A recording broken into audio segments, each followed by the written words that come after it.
Biden bans offshore drilling across vast area of U.S. President Joe Biden has announced a ban on new offshore oil and gas drilling along most of America's coastline, weeks before Donald Trump takes office. The ban covers the entire Atlantic coast and eastern Gulf of Mexico, as well as the Pacific coast off California, Oregon and Washington, and a section of the Bering Sea off Alaska. It is the latest in a string of last-minute climate policy actions by the Biden administration ahead of Trump's return to the White House. During his campaign, Trump pledged to unleash domestic fossil fuel production in a bid to lower gas costs, despite the U.S. already seeing record-high extraction rates. Biden said in a statement, "My decision reflects what coastal communities, businesses and beachgoers have known for a long time, that drilling off these coasts could cause irreversible damage to places we hold dear and is unnecessary to meet our nation's energy needs. It is not worth the risks." Biden is taking the action under the Outer Continental Shelf Lands Act of 1953, which allows presidents to withdraw areas from mineral leasing and drilling. Trump has pledged to reverse Biden's conservation and climate change policies when he takes office later this month. However, the law does not grant presidents the legal authority to overturn prior bans, according to a 2019 court ruling. It also does not allow presidents to revoke any areas already leased for offshore drilling. Trump, despite being in favor of more oil and gas exploration and repeatedly deploying his tagline "Drill, Baby, Drill" during campaigning, has used the law himself to protect waters off the coast of Florida in 2020.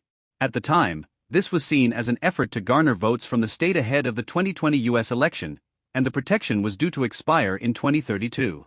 Biden's decision will protect the same area with no expiry date.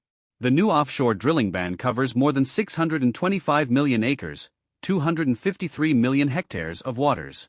After it was reported last week that Biden would introduce the policy, Trump's incoming press secretary Caroline Leavitt called it a disgraceful decision. She said the move was designed to exact political revenge on the American people who gave President Trump a mandate to increase drilling and lower gas prices. Environmental groups, however, welcomed the move. Joseph Gordon, from conservation organization Oceana, said, "This is an epic ocean victory. Our treasured coastal communities are now safeguarded for future generations."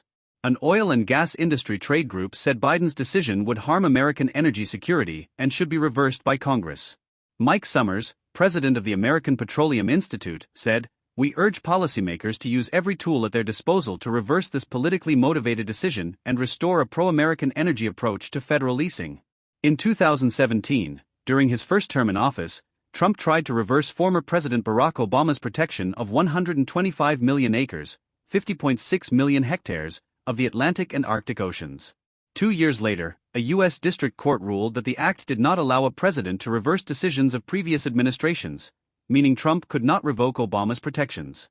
It is expected that Trump, whose inauguration ceremony takes place on January 20th, will still seek to challenge Biden's move.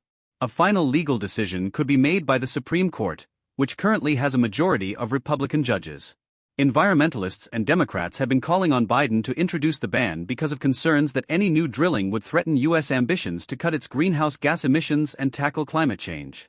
The International Energy Agency estimates that global oil and gas demand needs to fall by 5% annually to limit global temperature rise to 1.5 C, which is seen as crucial to help avoid the most damaging